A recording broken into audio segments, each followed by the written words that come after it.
Ya.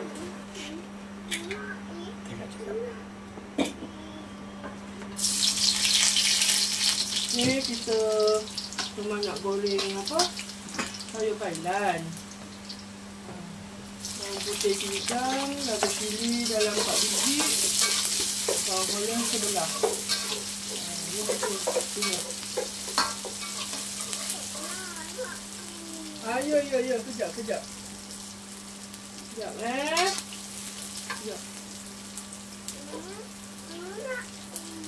Sayang, kejap. Si kecil ni pun dah lapar, nak eat kata dia. Ya.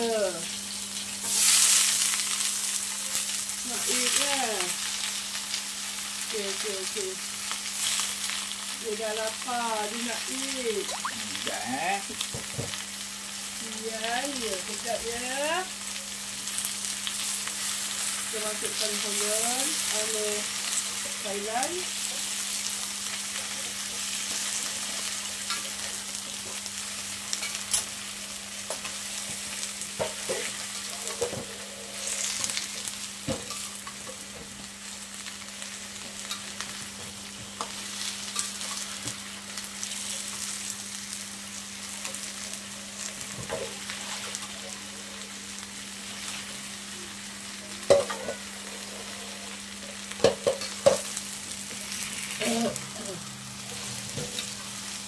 Ui, betul.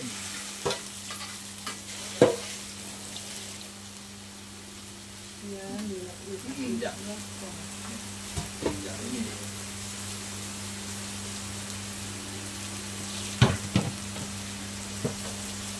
Mak tak pakai garam. Makan cukup rasa je dah cukup dah rasa ni. Nama pun boleh rasa. Ya.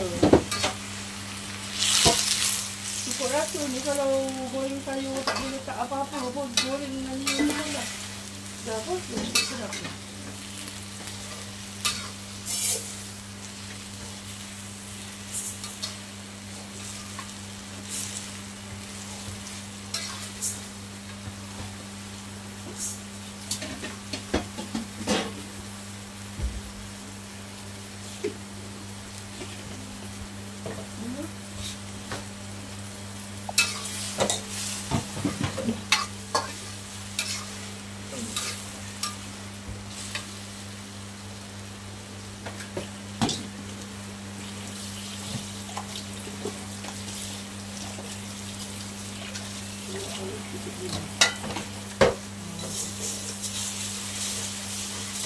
Bagi dia rasa.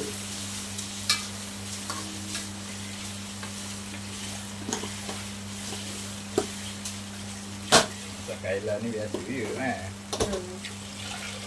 Kailan ni nak sedap ada ikan masin. Ya.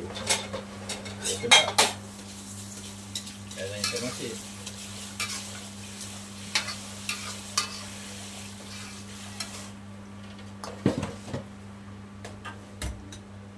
Dah siap. Okey, siap nanti kita hidang. Sahabat, ini kesudahan masakan pagi ni dari Tok Babang dan Tok Mak. Sayur kailan goreng dari cili ya. Okey.